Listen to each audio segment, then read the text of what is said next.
Education అంటే మేము ఏం బిలీవ్ చేస్తామంటే స్టూడెంట్‌కి, టీచర్‌కి మధ్యన ఒక బాండ్, ఒక రిలేషన్ ఉండాలని అనుకుంటాం. ఎందుకంటే ఆ బాండ్, రిలేషన్ ఉన్నప్పుడు స్టూడెంట్ బాగా నేర్చుకుంటాడు అనేది చాలా సార్లు ప్రూవ్ అయింది. భవానీపురంలో ఉన్న మన ఇన్‌స్టిట్యూట్ నుంచి ఆటోనగర్ విజయవాడ దగ్గరలో ఉన్న మాకినేని స్విమ్మింగ్ పూల్‌కి మన స్టూడెంట్స్‌ని తీసుకెళ్ళాము. సరదాగా రిలాక్స్ అవుతారు, చిల్ అవుతారని చెప్పేసి. సో చూడండి ఎట్లా ఆడుకుంటున్నారో.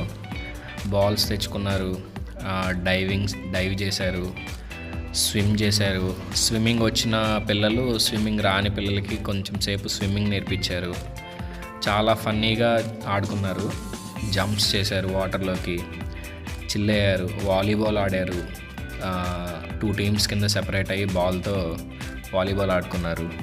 నెక్స్ట్ ఎవరు ఫస్ట్గా ఈ చివరి నుంచి ఆ చివరికి ఎవరు వెళ్తారు అని చెప్పేసి వాళ్ళే పోటీలు పెట్టుకున్నారు. నెక్స్ట్ ఉప్పు ఎక్కించుకొని, అదే భుజం మీద ఒక స్టూడెంట్ ఇంకో స్టూడెంట్ ఎక్కి ఎవరు ఫస్ట్ క్రాస్ చేస్తారు అని చెప్పేసి అట్లాగా పెట్టుకుని చాలా రిలాక్స్ అయ్యారనమాట. So education is not only about text books.